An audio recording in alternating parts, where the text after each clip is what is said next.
Thank you, Mr. Chairman and Ranking Member, and thank you to the witnesses for being with us this morning. Let me start by just sharing, I served in the Oklahoma State Senate for 6 years and had the pleasure of overseeing Oklahoma's election board. You probably know Mr. Xerox.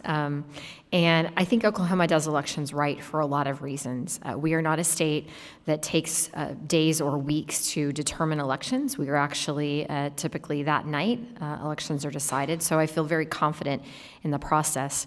Can you talk a little bit about your mail-in ballot or absentee ballot process in each of your states? And I'll start, Mr. Schwab, with you.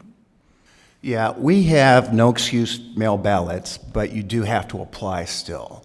So when I was in 2022 when I was up for re-election, and this may sound long, but this is the process, is can you print your own ballot to be mailed in? No, because you don't know the paperweight, you don't know the barcode, or whether there's a watermark. So if you put it in a drop box, it ain't gonna get counted. Well, what if you found an envelope and you could steal a ballot and do it? Well, then it's not in the envelope. Well, now you got to steal the envelopes. Well, now I put the envelope in. Does it count? No, because it doesn't have a voter's name on it. Okay, well, what if I put a voter's name on it? No, it doesn't count because they never asked for that ballot. Okay, so now I get through all those things and finally put it in the drop box. Does it count? No, because you didn't use your driver's license number, and I don't even know my driver's license number. So those are all the processes we put in to make sure mail ballots are secured. I will say I hate calling them mail ballots because people actually mail them. And in most rural communities, I'm sure you experience this in Oklahoma, the county courthouse is right across the street from the post office.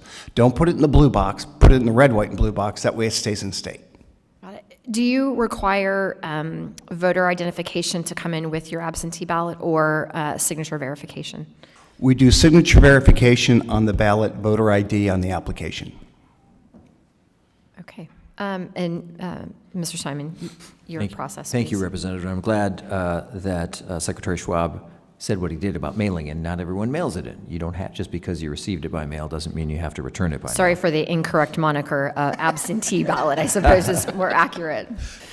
But in Minnesota, in short, when someone orders the ballot, they don't just order the ballot. They have to provide one or both of a driver's license number and a partial social security number. We're increasingly recommending, for a lot of reasons, that people do both. Then when they get the ballot after voting, they have Wait, to... can I ask you, can I pause for a second? Sure. You said a driver's license number and a social security number, Correct.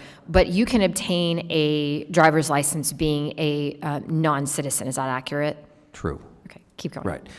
Then, once the voter votes the ballot, they have to sign. So there's that signature verification piece. And we have a witness requirement in Minnesota. So someone who is eligible to vote in Minnesota also has to sign that ballot. So when it goes back, there's really 3 layers of protection. It's the personal identifying information, it's the signature of the voter, and it's the signature of a witness. So we're a little bit unique in that way. How do you verify the signature of a witness? Well, it depends on the county, it depends on the signatures on file and the like, and that is used as a backup, and that counties are feel free to pursue, and sometimes they do. It just depends on the circumstance. Do they have to include additional information on that ballot as to who they are? Any sort of verification of the witness? The signature is the primary means. So there's no other identifying information on that? No, they don't have to put a social security number or driver's license, no. Mr. Simon, do you sign your signature the same way today that you did 10 years ago? I'd like to think so. Others are a better judge, but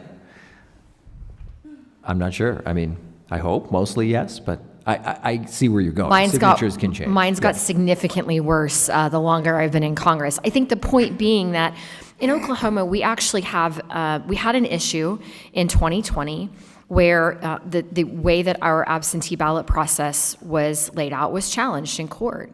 And the reason that the process exists in Oklahoma, it is a notary requirement, was because there was fraud in the 60s. And so we wanted to make sure that that was never an issue. Well, it was challenged in court in 2020 because of COVID. And so we decided that, you know what, if there's a health emergency, a national health emergency, and a declaration by the governor, you can include a photocopy of your valid driver's license, which, by the way, has your signature on it, as proof of identification for an absentee ballot, which is why I think that this is such an important piece of the process. I have concerns with signature verification. I know states use it, but I really think that voter ID is the way to go, and I hope that we would look at opportunities to do that, not only for in-person, but also for absentee ballot. Mr. Chairman, with that, I yield.